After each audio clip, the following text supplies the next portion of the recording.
O tânără din Chișinău a reușit să demonstreze că lucrurile din gospodărie, care la prima vedere par să nu ne mai trebuiască, pot fi folosite. Ba, chiar putem face și bani din asta.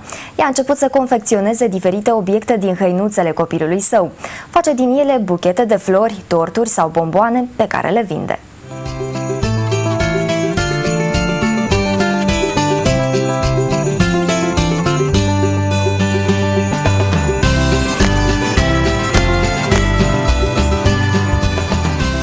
Anastasia Bârsa își petrece aici aproape tot timpul liber confecționând diferite obiecte din hăinuțe pentru copii.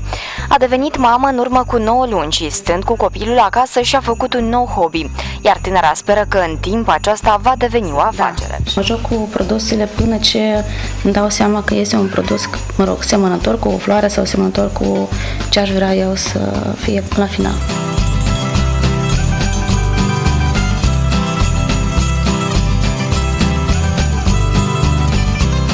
Inițial am luat hăinuțele lui și le tot învârteam, le tot uitam ce pot să fac din ele ca să fie frumos. Și astfel a apărut primul buchețel. Anastasia spune că ideea de a realiza obiecte din hăinuțe i-a venit uitându-se la un film. Când începe să creeze ceva, știe exact unde va ajunge.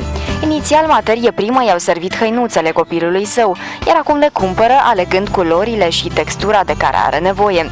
Se întâmplă ca și clienții să vină cu materialul lor. Această tortă, cu un decor destul de frumos, conține o rochiță groasă pentru o fetiță, o maletă și în interior are și o pereche de pantalonaș. Chiar dacă nu se poate lăuda deocamdată cu multe comenzi, Anastasia speră că obiectele pe care le realizează vor fi apreciate tot mai mult. Pentru copilul nou născut.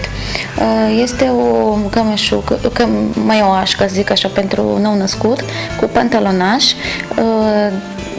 ciorăpei, 3 perechi de ciorăpei, mănușele pentru o căciuliță și o bavetă. Obiectele create de Anastasia, pe care clienții le cumpără pentru a le face cadou, costă între 75 și 500 de lei.